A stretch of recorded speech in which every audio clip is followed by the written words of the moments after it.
Hello Israel, it's me, Red Planet, coming to you once again with another video. You know when they don't want to hear the truth or hear you bring out the message, they mess with your video, and that's what they're doing. But we gonna do it anyway. It don't matter what they do. The video and information is finna get put out. This is very useful with TV. Let's see what he had to say about CERN. Let's get into it, Israel.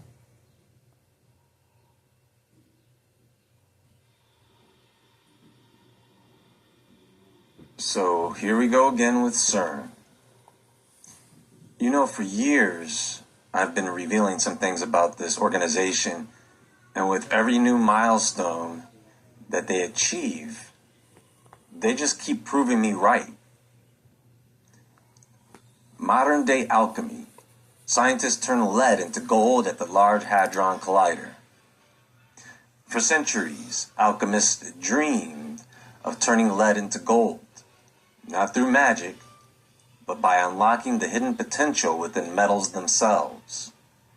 While their methods never panned out, those of modern science finally have.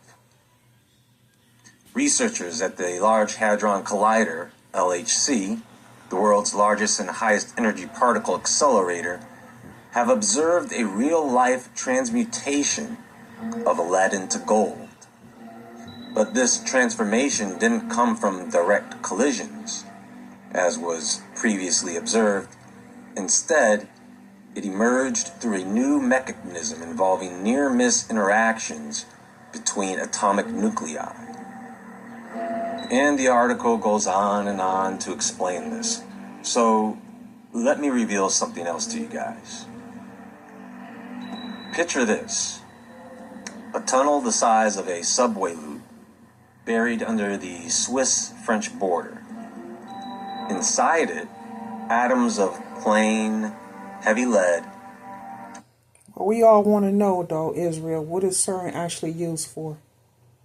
We know that it's used to bring what is in these different dimensions and portals to our dimension. Because we know it's other landmass other than where we are, that the government is not telling us.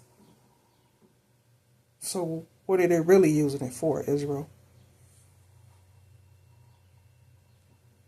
Are whipping around at almost the speed of light, 87,000 laps every single second.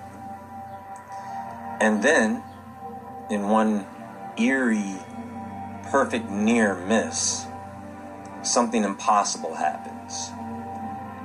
3 protons pop off, and a grain of gold is born.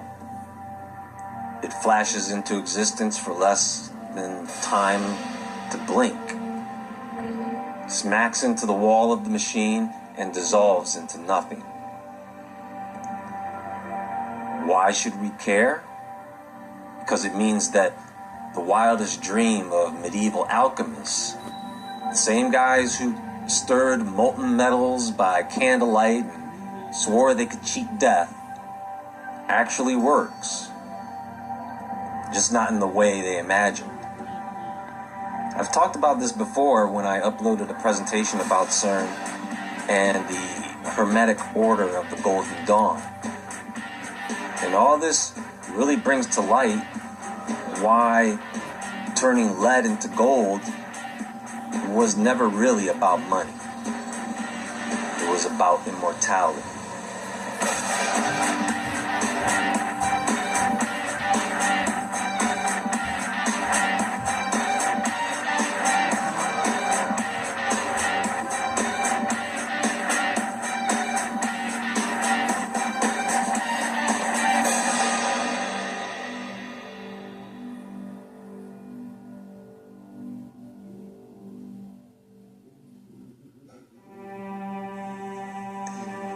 In a headline that sounds like something ripped straight from the pages of medieval mysticism, scientists at the LHC have reportedly succeeded in transforming lead into gold. Now, just because this is cutting-edge nuclear physics, it's still alchemy. It's still sorcery. Sort of. Now, this story comes from CERN's ALICE experiment, where they were accelerating heavy lead nuclei to nearly the speed of light. When two lead atoms pass very close to each other without actually colliding. This is what they call a near miss. Their electromagnetic fields interact, and this interaction can produce what's known as a photon pulse. And that's where the modern transmutation begins. A single photon can trigger a process called electromagnetic dissociation, knocking out several protons and neutrons from the lead atom. In some rare cases, this results in the formation of gold. That's right, real gold. Just not in any usable quantity. In fact, researchers estimate that over a 3-year period, the LHC produced around 86 billion gold atoms, which adds up to a mere 29 picograms.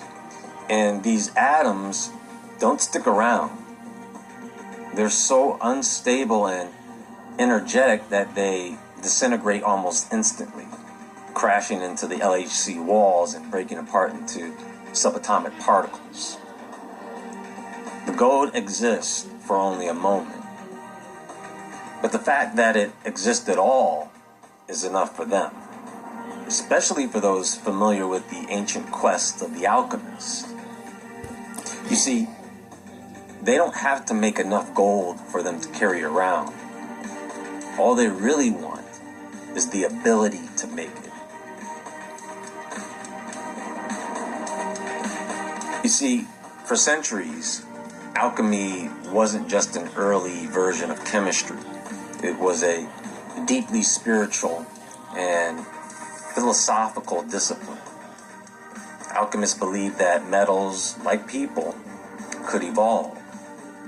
That lead, being dense and base, was simply an immature form of a more perfect metal like gold.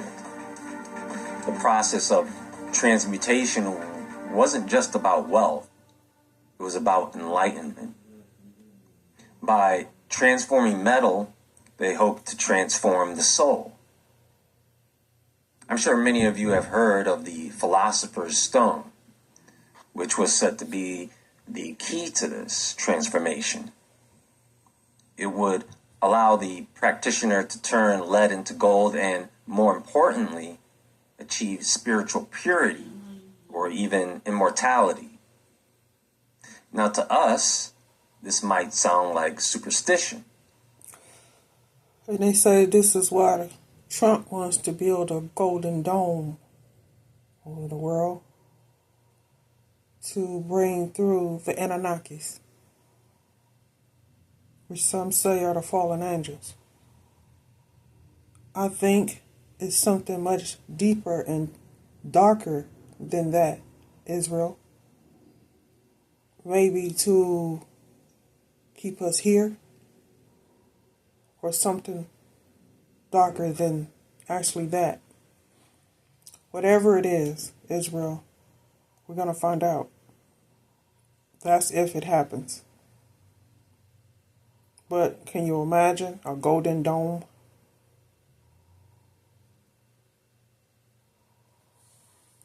But consider this. What CERN has achieved is a real scientific transmutation of elements. The very thing alchemists spent centuries attempting to understand through metaphor and ritual. So in my other video, I talked about something else. The Hermetic Order of the Golden Dawn. The Golden Dawn was a mystical fraternity that blended ceremonial magic, Kabbalah, astrology, and yes, alchemical symbolism. Enjoy free shipping with Webstaurant Plus. This ship's free, this ship's free, all of this ships for free. This ship's... While the group didn't really practice chemistry, they saw alchemy as a spiritual science. Transmutation was a metaphor for the soul's ascent, the purification of basic instincts into divine awareness. To them, gold represented the perfected spirit, something eternal and illuminated. Members of the Golden Dawn included figures like Aleister Crowley and W.B. Yeats, who believed that ancient truths have been hidden in symbol. And whatever Aleister Crowley tried to do, you already know it's evil. It's never good. Because he wasn't good. And allegories. Alchemy wasn't a literal pursuit, they claimed. It was a guide to spiritual transformation. The furnace and crucible were symbols of the inner self. The base metals were symbols of our fears and flaws, and gold was a symbol of the divine spark within. Modern physics and ancient alchemy were both used to understand the hidden nature of reality. One through ritual, the other through acceleration tunnels 17 miles long. And what does CERN always tell us? We want to understand the universe. And then saying that doesn't mean much to the average person. It means nothing. But that is the motto of these cults, like the Golden Dawn. I mean, how much clarity do we need on this? I've been saying what they are for years now.